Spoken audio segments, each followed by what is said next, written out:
Hi. This is Loopa from MIDIPHY. It's a MIDI looper and sequencer that's designed to be an easy-to-use brain for a setup that has up to 6 different instruments. And while most MIDI sequencers rely on some sort of 16-step grid to enter notes, Loopa takes a different approach to sequencing in a compact form.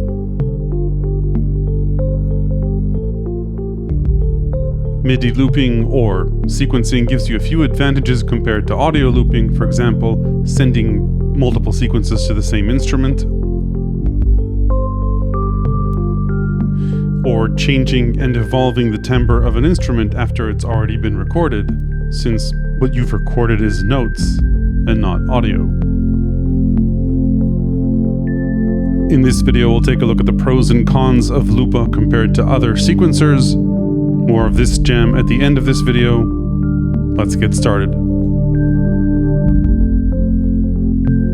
Before I start, a quick disclosure. MIDIPHY sent Loopa over for review. There was a cost to it, but much below retail. That said, as always, they have no say over the content of this video. This channel is funded by viewer support on Patreon, the ad you just skipped or YouTube Premium, and the occasional affiliate link in the description.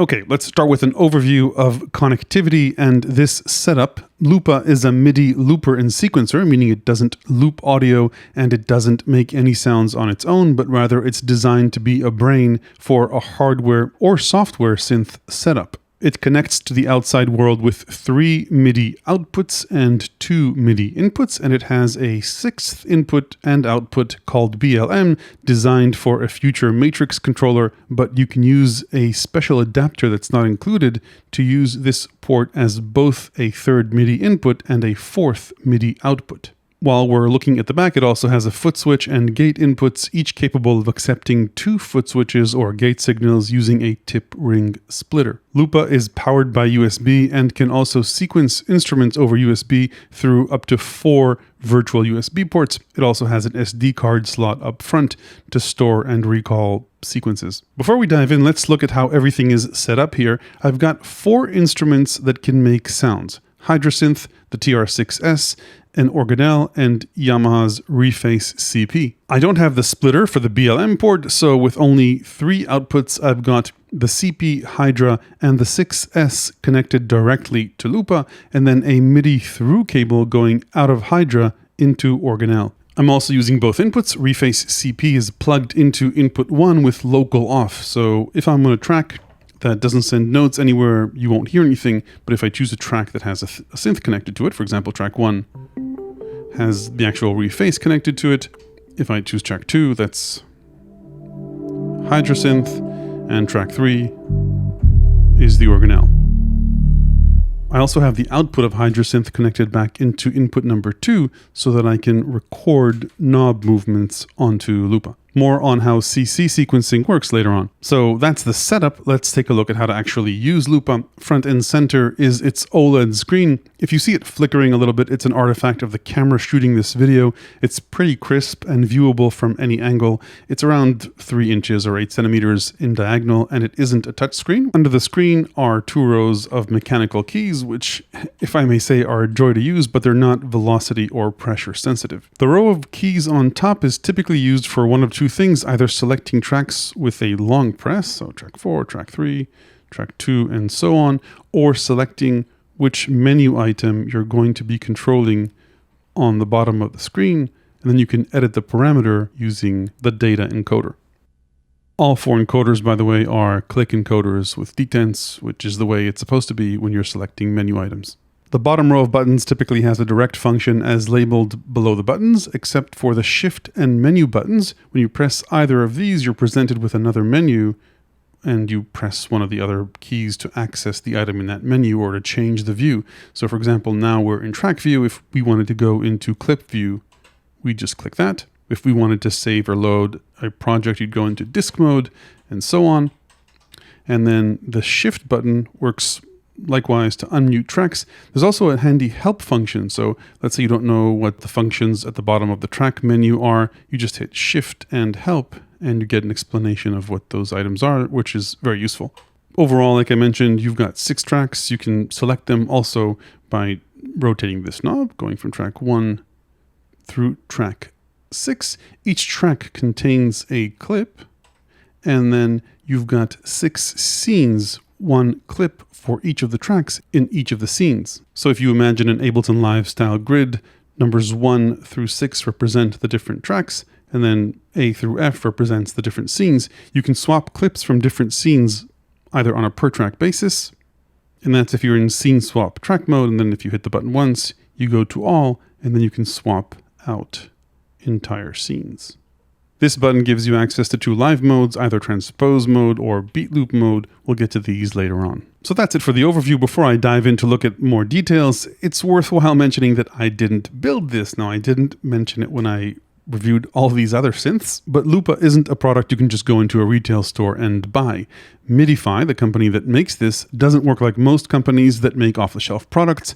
Their primary model, at least currently, is a DIY model, meaning that you either need to buy kits and build Loopa yourself or hire a builder to do it for you. The disadvantage of this approach is that it adds a bit more friction to the transaction and limits where you can buy it. However, the advantage is that you can buy it for much less than competing products and have more customization options if you're handy with a soldering iron. You can get the components for Loopa, not including the case, for under 200 euros or dollars more or less, and build it yourself. I think the acrylic case is around 40 euros and this metal one is around 100 euros or dollars. If you want a builder to do it for you though, it'll cost around $500 or euros caseless, or add the enclosure costs that I mentioned earlier on top of that price, and that's where price obviously becomes much more of a consideration. So with the preliminaries out of the way, how do you actually enter notes into Loopa? Well, first, at least as of the current firmware, you can't enter notes using Loopa on its own. I asked MIDIPHY about this, and indeed they said the reason the buttons are arranged this way is to accommodate for a piano-style keyboard arrangement, so presumably onboard sequencing will be coming in a future firmware update, but for now you need to bring your own MIDI keyboard or synth that can send notes out into Loopa. Let's start out a brand new project, so go into disk mode and hit new. So I'm sending MIDI notes now into Loopa, but it doesn't know where to send those notes to. I can go into the track that I want to edit and then hit the track menu and choose which output I want to send the notes out, and then which channel on that output. And you already saw the giveaway here. I've pre-programmed Reface CP, Hydrasyth, Organelle, and the TR6S in here. You can't currently program those routings on Loopa, but it's a simple configuration file on the SD card. Let's just do it the old way for a bit. So on output number 1, channel 1, I've got the Reface CP. I'm still not hearing anything because I didn't turn forwarding on. And if I do, we can hear notes. And if I go to output 2, I've got Hydrasyth on channel 1 on output 2. Remember I said there's a MIDI through going into Organelle. Channel 2 is going into Organelle, and this is as good a time as any to say that it's a good idea to have your synth listen to specific channels as opposed to omni mode, which in big setups can cause a lot of chaos. And then finally, to contradict myself, on output 3, I've got the TR6S listening in omni mode because I know it's just one cable connected from here to here, and I can play the different tracks on it using these keys. Now, like I mentioned, I could have done away with all of this just by using these shortcuts that I programmed. So Reface, Hydrasyth, Organelle, and Success. So once I've selected where it is that I want to sequence, let's go for the Reface. I can set a pattern length if I want. That's done in the clip menu. And you can set any length up to 1024 steps and all the way down to 4, I guess. Would be nice if this could go down to 1. And if you want to go in smaller increments, just hold this knob and move it left and right. So pretty much any step length you want. Let's just go for 8. And I'll show you in a bit how to sequence a pattern where you don't know how long it's going to be. Anyway, let's just start with a simple sequence. And the first way to sequence is note by note or step by step. You just hit ARM when the sequencer isn't running and you can enter notes. And you've got a pattern. You can obviously set the tempo for it to whatever you want. So you can slow it down.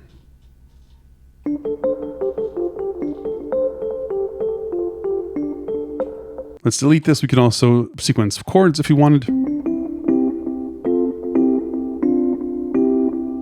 And of course, play that back as well. You can always scrub back and forth if you made a mistake just by holding this and moving the cursor back and forth and, let's say add another note here. And if you go into the notes mode or view, you could edit notes individually. You choose which note you want to edit, and you can edit a number of parameters about it. For example, you can move it backward and forward in step increments, or if you hold this down in larger increments, or if you hold select and turn this in micro timing increments.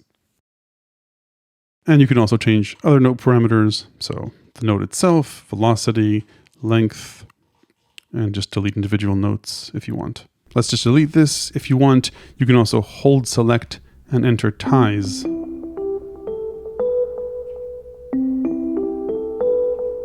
And with a slightly cryptic move, if you go into the mute mode and then hold this selector, you can choose the default length of the note. You can also do that in the settings menu. So these are 16th notes, and we could advance, say, 8th notes.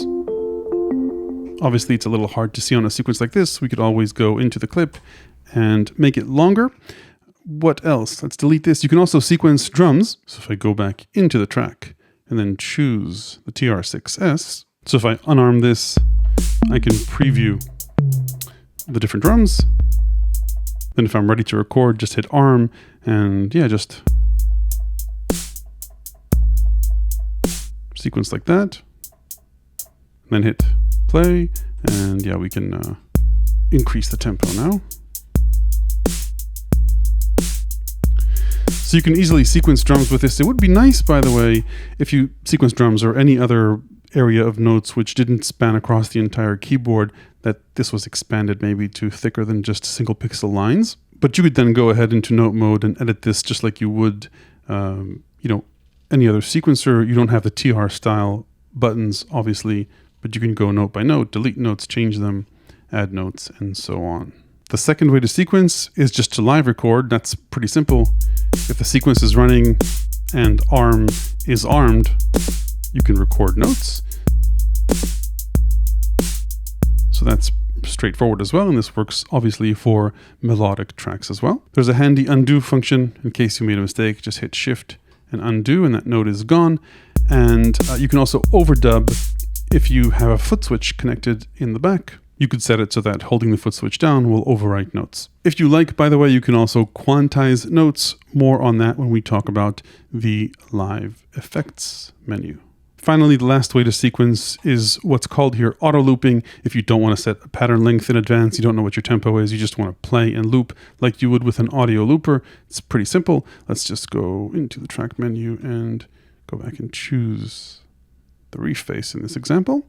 So this works in one of two ways. You can arm auto loop and it'll replace whatever tempo and whatever pattern length you have stored in here. It's going to wait for me to play. So let's maybe do this.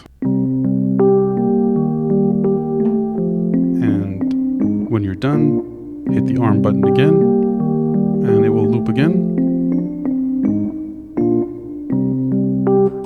And it will just guess whatever tempo you played at. So here it's 82.2. And you can also set a meter before you record to help it out and to align it to a particular meter. So that's the first pattern.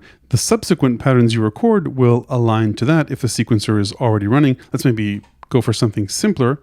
One last thing before I start. Not that I need automatic quantization when I play, but just for demo purposes, you can if you want to. Let's go for, say, 1/8. Anyway, when you're ready to start live looping at the rate and for as long as you want, just hit select and arm, then start playing. So you've got that, that's track number 1. Now, auto looping while a pattern is playing is a bit different. You hit shift and arm when you're ready to start playing, a measure before you're ready to start playing in this case. And then you play for as long as you want. And when you're ready to stop looping, you hit arm again. You've got a loop for as many measures as you want, as long as quantization of looping is to measures.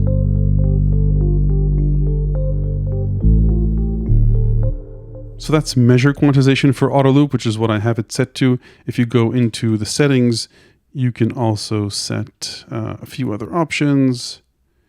I've got it set to any number of measures, but you can change it to either powers of 2, of beats, and any number of beats. So those are the 3 ways that you can loop in Loopa.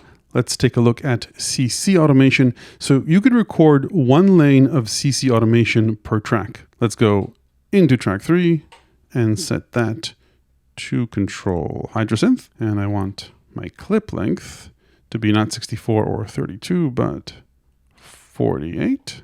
And let's not forget to turn forwarding on. So we hear this, hit play, arm, let's pick up from here.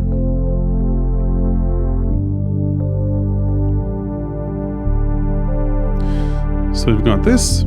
Anyway, that's what Hydrasyth is doing, and the beauty of MIDI loopers is that you're committing to notes, not to sound. So if I wanted to play with a filter cutoff and then record it, if I hit arm, then the first knob that I touch on Hydrasyth will be recorded as CC automation.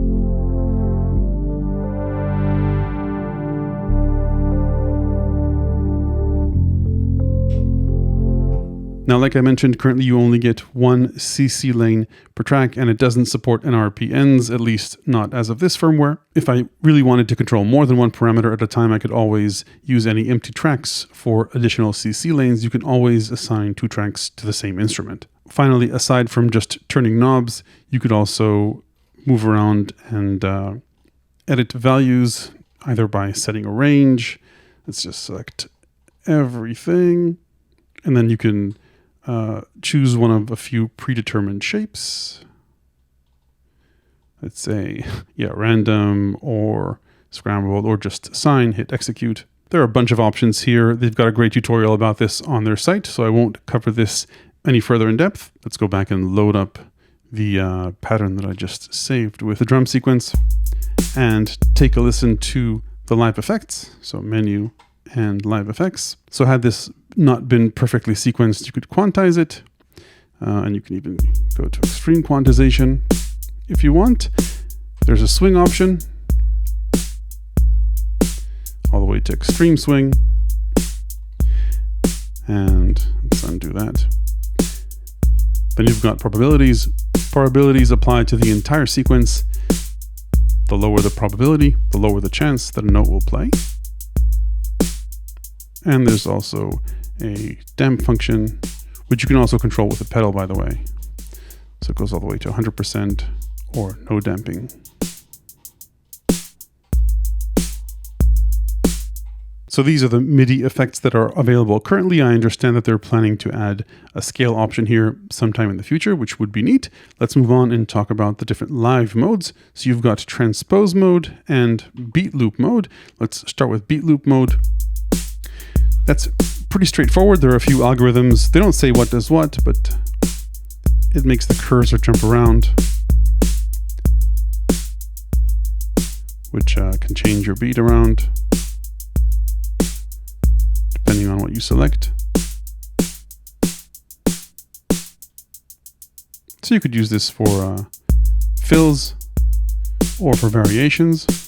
And this applies to all the tracks. By the way, we only have a drum track here, but it applies to all the tracks. And then if you select a mode and then hit shift and beat loop, it can turn it on or off. So this is that mode off, and then you can add a fill and it will resume the pattern. It does currently lose sync with an external sequencer, but I believe that's something they'll address in a future firmware update as well. And then finally, the other live option is transpose. Let's just delete this. Go into, again, shift track, choose a different instrument. Let's go back to, let's do Organelle. So I'll program a simple sequence. Let's just go for,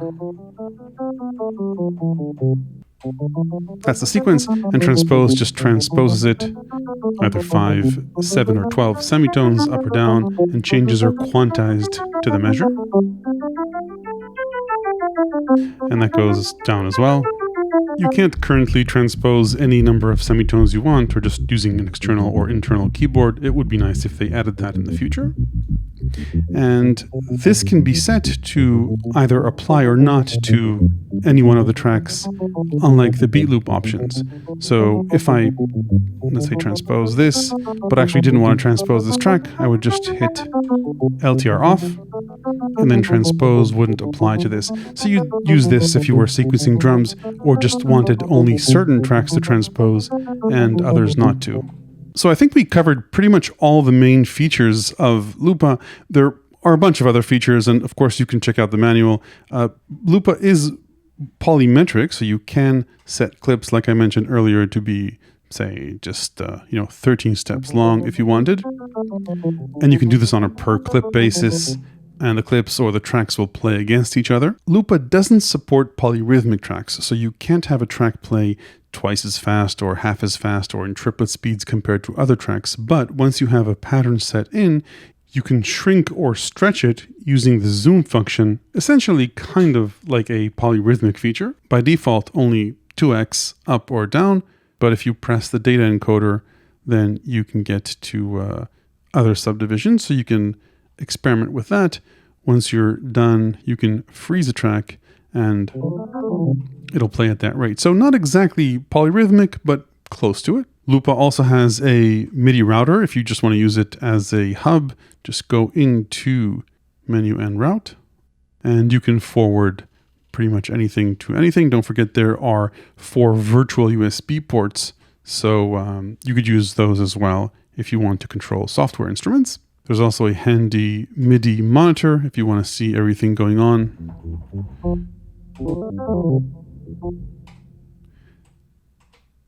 And yeah, I think we covered pretty much everything. I won't go over all the settings in the settings menu, but there are quite a few options here that cater to different workflow tastes. Okay, let's talk about the pros and cons.